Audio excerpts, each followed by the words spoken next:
Alors peut-être en préambule, on peut se mettre d'accord sur la définition d'une crise. La crise, c'est une déstabilisation passagère et intense qui affecte les personnes et qui entraîne des répercussions sérieuses et durables sur leur santé physique et psychique.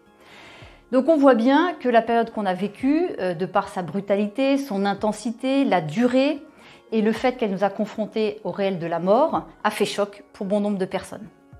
Cette crise sanitaire est venue modifier à la fois le rapport au travail et les conditions de travail en termes de télétravail contraint et d'imbrication des sphères professionnelles et privées.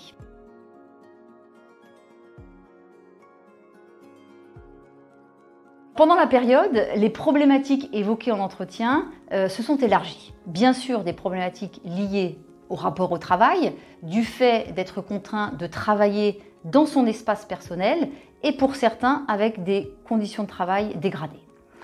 La deuxième thématique, des problématiques d'ordre personnel en fonction des conditions de vie des uns et des autres, à la fois des situations de tension, de conflits en famille, de difficultés parentales, de sentiments d'isolement pour les personnes vivant seules par exemple. Et puis une troisième catégorie de thématiques, des questions plus d'ordre existentiel, liées à la mort, au sens de la vie et vraiment en lien avec le contexte de crise sanitaire particulièrement anxiogène.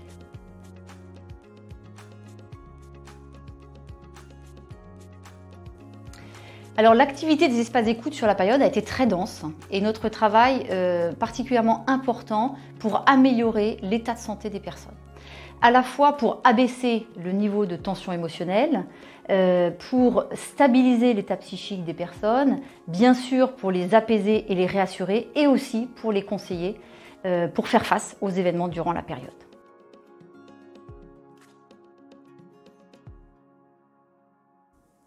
Alors ce qui a été marquant sur cette période de Covid-19 pour nous intervenants psychologues, c'est que ce soutien psychologique exclusivement à distance a demandé une exigence supplémentaire en termes de mobilisation d'énergie, tant physique, psychique qu'intellectuelle, pour maintenir une clinique de qualité au service des salariés et du fonctionnement des entreprises.